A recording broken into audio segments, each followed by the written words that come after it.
प्यारे दोस्तों, आपका स्वागत है आज की मोटिवेशनल कहानी में। तो आइए सुनते हैं। काफी साल पहले की बात है। एक पहाड़ी गांव था जहां हर दिशा में हरियाली फैली थी। वहीं एक पुरानी लकड़ी की झोपड़ी थी जो बारिश और धूप में तप कर झुक चुकी थी। उस झोपड़ी में रहता था रईस नाम का एक मोची, जिसके हाथ में हुनर और दिल में नेकी थी। गांव वाले उसे पसंद करते थे, पर पिछले कुछ महीने उसके लिए जहर समान हो गए थे। बरसात की मार से उसकी झोपड़ी की छत टपकने लगी थी, दीवारें छिटक गई थी। उसकी पत्नी बीमार पड़ गई थी। शरीर में जान नहीं रही, बस सांसें चल रही थीं।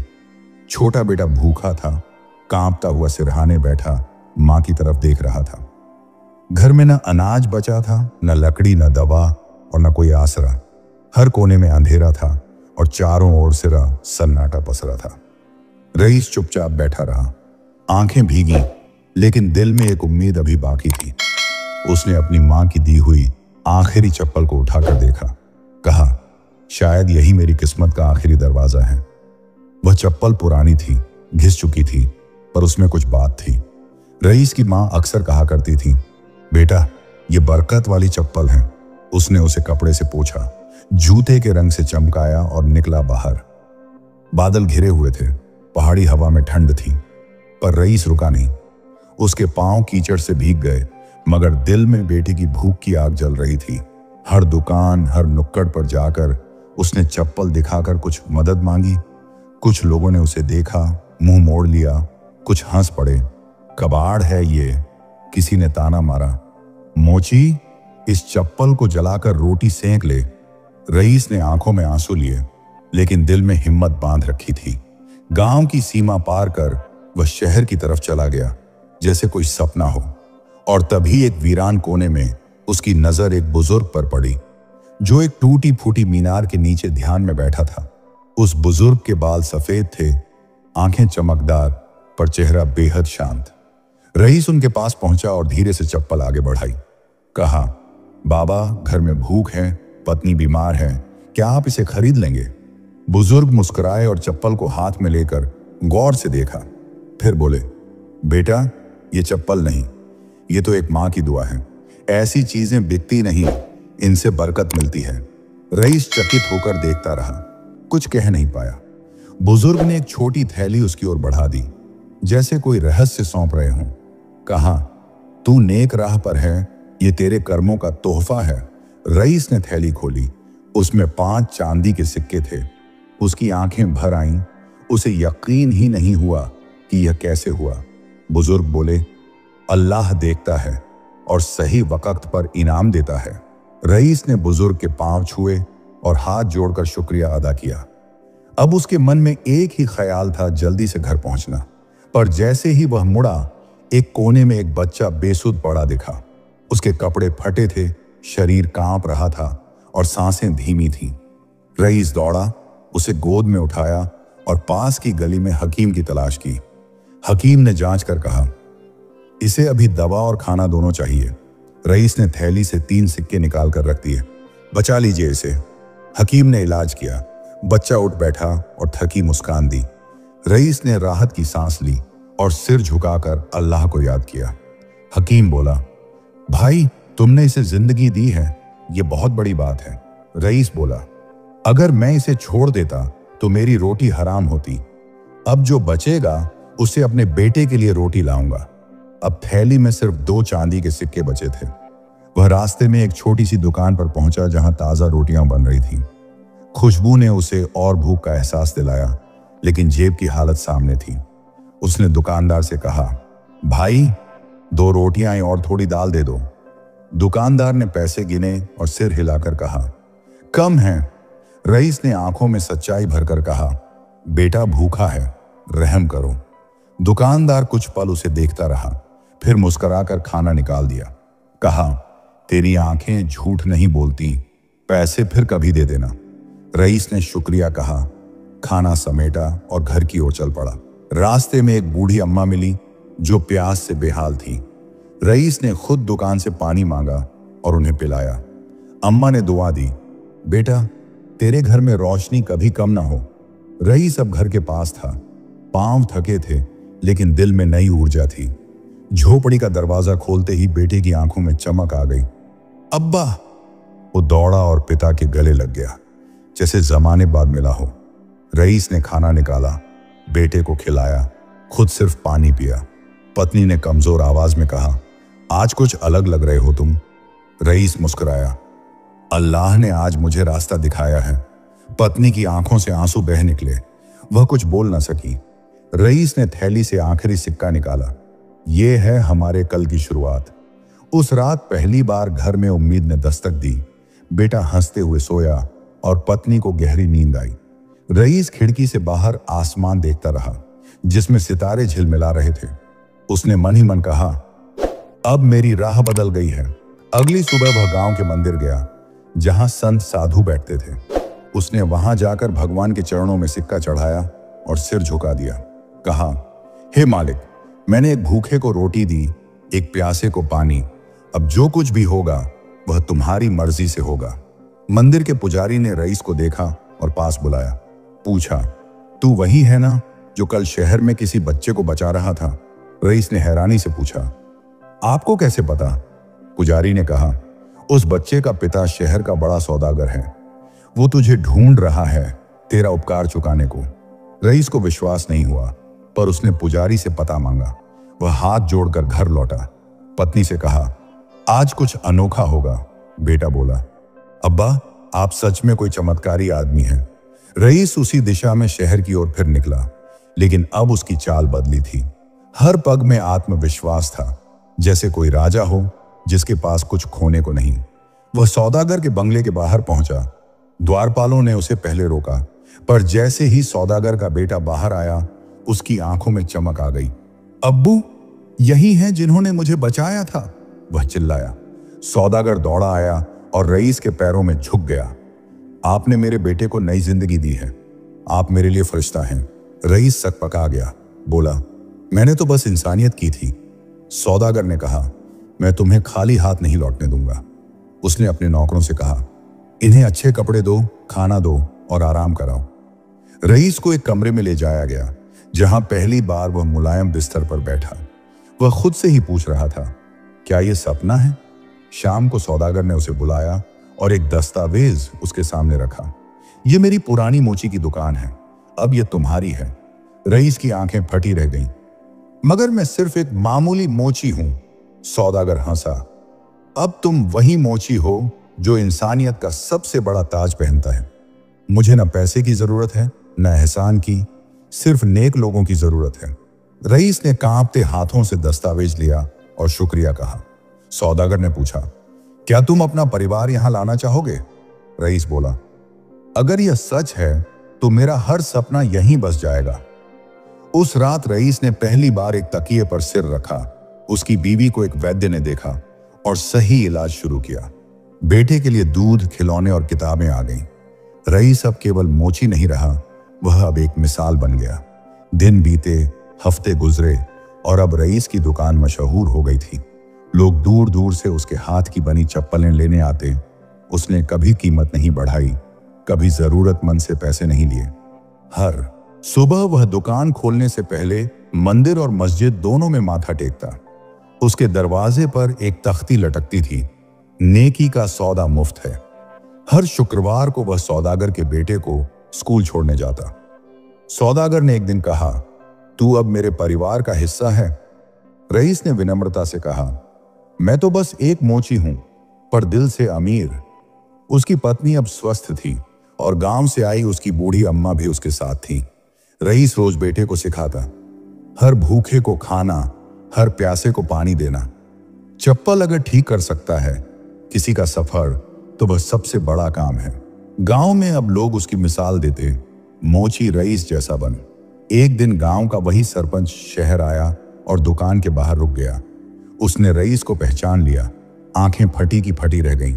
अरे, तू तो वही भूखा मोची है जो हमारे गांव में भीख मांगता था। रईस ने मुस्कुराते हुए कहा, हाँ वही हूं, लेकिन अब वक्त बदल गया है। सरपंच ने घबराकर कहा, मुझे माफ कर दे, हमने तुझे बहुत सताया। रईस ने शांति से कहा, जिस दिन तुमने मुझे ठुकराया उसी दिन मेरा भाग्य जागा। अगर तुमने अपमान न किया होता तो मैं इंसानियत का रास्ता न पकड़ता। सरपंच को कोई जवाब न सूझा, सिर झुकाकर चला गया। उस दिन रईस ने बेटे से कहा, बेटा, बुरा वक्त भी भगवान की योजना होती है। जिसे सब ठुकरा देते हैं उसी को ऊपर वाला खास काम देता है। उसका बेटा बोला, अब्बा, मैं भी बड़ा होकर लोगों की मदद करूंगा। रईस ने उसे गले लगाया और आंसू आंखों से टपक पड़े। रईस ने अब अपने जैसे गरीब और मेहनती लोगों की मदद शुरू की। हर हफ्ते वह 5 मोची भाइयों को बुलाकर उन्हें सामान देता। एक दिन एक बूढ़ा फटे कपड़ों में दुकान पर आया। हाथ में टूटी चप्पल थी। रईस ने चप्पल ली, कहा, बैठ जाइए, चाय लाता हूं। बूढ़े की आंखों से आंसू बहने लगे। मैंने ऐसे लोग अब तक नहीं देखे। रईस बोला, मुझे भी कभी किसी ने ऐसे ही चप्पल दी थी, शायद उसी का बदला है। उसने बूढ़े को नए कपड़े दिए और रास्ते के लिए कुछ पैसे भी। रईस अब शहर में गरीबों का मसीहा कहलाता था, मगर उसके अंदर का वही विनम्र मोची अब भी जीवित था। कभी किसी से ऊंची आवाज में बात न करता, कभी किसी को मना न करता। हर शाम वह भगवान से कहता, जो दिया है सब तेरी मेहर है, और रात को अपनी बीवी से कहता, मैं आज भी मोची रईस ही हूं। एक दिन शहर के नवाब ने उसे अपने महल में बुलवाया। रईस घबरा गया, सोचने लगा कहीं कोई शिकायत तो नहीं। लेकिन जब वह पहुंचा, नवाब ने उठकर उसका स्वागत किया। रईस, मैंने तेरे बारे में सुना है, तू असल में गरीबों का बादशाह है। मैं चाहता हूं तू शहर की गरीब बस्तियों का जिम्मा संभाले। रईस ने विनम्रता से सिर झुका लिया। अगर आपकी इजाजत हो तो मैं कोशिश करूं। नवाब ने उसे एक विशेष पहचान पत्र और 3 सहायक दिए। अब रईस हर हफ्ते गरीब बस्तियों में अनाज, कपड़े और चप्पलें बांटने लगा। उसने कई बच्चों को स्कूल में भर्ती करवाया और 2 यतीमों को गोद लिया। रईस की पत्नी भी अब औरतों को सिलाई बुनाई सिखाने लगी। शहर के लोग कहते, नवाब का आदेश एक तरफ, रईस की सेवा एक तरफ। मगर रईस ने कभी अपने नाम का डंका नहीं बजाया। एक दिन अचानक रईस को जोर का बुखार आया। 4 दिन तक बिस्तर से न उठ सका। पत्नी ने सेवा की। बेटा रोता रहा, अब्बा को कुछ हो ना जाए। 5वें दिन वह थोड़ा उठा, पर बहुत कमजोर हो गया था। डॉक्टर ने कहा, तुम्हें आराम चाहिए, सब काम कुछ दिन बंद करो। रईस ने अपने बेटे को पास बुलाया। अब यह जिम्मेदारी तुम्हारी है। बेटे ने कहा, अब्बा, मैं आपकी दुकान भी चलाऊंगा और सेवा भी। रईस ने मुस्कुराकर उसका माथा चूमा। यही असली दौलत है। सौदागर ने डॉक्टर बुलवाए, दवाइयां भेजी और सेवा में नौकर लगाए। रईस की सेवा अब शहर का हर बड़ा आदमी कर रहा था। पर वह बोला, जिसे मैंने बिना उम्मीद के दिया वही मुझे लौटा रहा है। उसने बेटे से कहा, कभी किसी से बदले की उम्मीद मत करना, क्योंकि नेकियां लौटती हैं लेकिन वक्त लेकर। कुछ महीनों बाद रईस फिर से स्वस्थ हो गया और पहले से भी ज्यादा जोश में आ गया। उसने अपनी दुकान के पास एक छोटा स्कूल खुलवाया, जहां अनाथ और गरीब बच्चे मुफ्त में पढ़ते और खाना पाते। उसने एक दीवार पर लिखा, रईस की दुनिया जहां हर कदम नेकी है। अब लोग दूर दराज से उसे सुनने, देखने और आशीर्वाद लेने आते। कुछ लोग उसके पांव छूते तो वह हाथ पकड़कर खड़ा कर देता। मैं भी तो तुम्हारे जैसा ही हूं। एक दिन एक पत्रकार ने पूछा, रईस, आपने ये सब कैसे किया? रईस बोला, सिर्फ एक भूखा बच्चा देखकर मैंने अपना दिल खोला। बिना कुछ मांगे अगर किसी की मदद करो तो खुदा 100 गुना लौट आता है। पत्रकार ने कहा, आपकी कहानी हर दिल में आग लगा देगी। रईस बोला, मैं तो बस आग बुझाना चाहता हूं, भूख की, दुख की, नफरत की, और उसकी आंखों में उस दिन की याद चमक उठी जब वह खाली झोली लेकर निकला था। एक दिन रईस गांव गया, जहां कभी उसे अपमानित किया गया था। अब वह न घमंड में था, न शिकायत में, बस सेवा के भाव से। गांव के लोग उसे देखकर हक्के बक्के रह गए। ये वही रईस है। बच्चे उसके पास आए, बूढ़े आशीर्वाद देने लगे। वह हर घर गया, जरूरतमंदों को चप्पलें और अनाज बांटे। सरपंच ने कहा, हमें माफ कर दो, हमने तुझे बहुत रुलाया था। रईस बोला, तुम्हारी वजह से ही तो मैं आज कुछ बना। अगर मेरी रोटी छीन न ली जाती तो मैं किसी और की भूख न समझ पाता। गांव में उस दिन एक मेला लगा जिसमें रईस को मुख्य अतिथि बनाया गया। बच्चों ने नाटक किया, मोची रईस की कहानी। सभी की आंखें नम थीं और तालियां रुकने का नाम नहीं ले रही थीं। रईस ने मन से बस इतना कहा, अपने दिल को कभी गरीब मत होने देना। रईस ने अपने जीवन के आखिरी वर्षों में और भी सैकड़ों लोगों की जिंदगी संवारी। हर त्योहार पर वो अनाथालय जाता, हर रमजान में रोजा इफ्तार कराता। मस्जिद में इमाम और मंदिर में पुजारी दोनों उसे एक समान मानते थे। हर धर्म, हर जाति, हर मजबूरी को वह सिर्फ इंसानियत से देखता। उसकी बीवी अब बुजुर्ग हो गई थी, पर रईस के चेहरे पर वही चमक थी। बेटा अब बड़ा व्यापारी बन गया था, लेकिन अपने पिता की सादगी अपनाए हुए।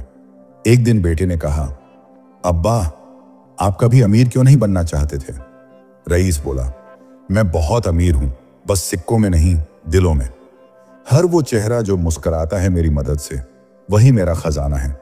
क्योंकि मैंने जब कुछ नहीं था तब देना सीखा, और बेटे की आंखों से भी वो सबक बहकर आंसू बन गया। रईस ने सिर उठाकर आसमान की ओर देखा, जहां इज्जत खुद नमन कर रही थी। एक शाम रईस अकेले बैठा था, अपने जीवन की डायरी लिख रहा था। उसने पहली पंक्ति में लिखा, मैं एक मोची था और रहूंगा। हर पन्ने पर वह उन चेहरों को याद करता जिनसे उसका दिल जुड़ा था। बेटा पास आया, अब्बा ये डायरी किसके लिए है? रईस ने कहा, उसके लिए जो किसी दिन हारने लगे और उम्मीद खो दे, ताकि उसे समझ आए कि गरीबी एक बीमारी नहीं, एक चुनौती है। उसने बेटे को गले लगाया। तू अब मेरा काम आगे बढ़ाएगा, बेटा बोला। मैं हर गरीब को वही उम्मीद दूंगा जो आपने मुझे दी थी। उस रात रईस ने खुदा से एक आखिरी दुआ मांगी, अगर अगले जन्म में भी भेजे तो मुझे फिर से मोची बनाना, पर इस बार और भी ज्यादा दिलों की चप्पलें सिलने देना। फिर वह चुपचाप सो गया, आंखों में सुकून, चेहरे पर मुस्कान। सुबह जब सूरज उगा, रईस की सांसें थम चुकी थीं, पर उसकी कहानी हर दीवार, हर गलियों में गूंज रही थी। शहर में उस दिन छुट्टी घोषित हुई। सेवा सम्राट को विदाई देने हजारों लोग आए। किसी की आंखें सूखी नहीं थीं। उसके बेटे ने उसके बनाए स्कूल का नाम रखा रईस अकादमी, और हर साल 15 रमजान को रईस सेवा दिवस मनाया जाने लगा। पत्रकारों ने लिखा, वह एक मोची था जिसने पूरे शहर की आत्मा से ली। उसकी पत्नी बोली, मैंने रईस में खुदा को देखा। जो कोई भूखा आता वो कहता, चलो रईस के बेटे के पास चलें। हर चप्पल अब भी उसी दुकान पर बनती थी, पर अब वो दुकान एक तीर्थ था। कभी किसी की आंख में आंसू नहीं सूखने देता था वो बेटा। और हर ग्राहक से कहता, अब्बा ने सिखाया था, दिल का तल्ला कभी मत बंद करना। वक्त बीत गया, पर मोची रईस की कहानी अब भी जिंदा है। गांव शहरों में बच्चे अब भी स्कूल में वो नाटक खेलते हैं।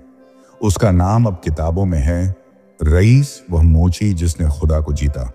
शहर की एक गली को रईस मार्ग नाम दे दिया गया। उसके द्वारा गोद लिए बच्चे अब डॉक्टर, इंजीनियर बन गए।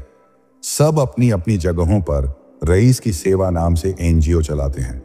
जो कभी भूखे थे आज रोटियां बांटते हैं, उसी नाम पर, उसी वाणी में।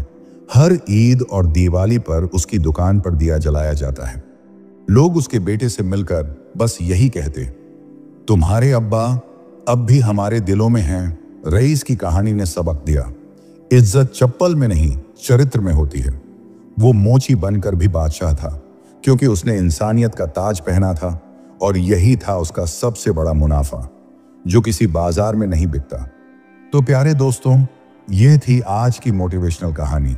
अगर आज की कहानी आपको पसंद आई हो तो कृपया मेरे चैनल को सब्सक्राइब जरूर कर लेना, ताकि आने वाली हर नई कहानी का नोटिफिकेशन सबसे पहले आपको मिल सके। धन्यवाद।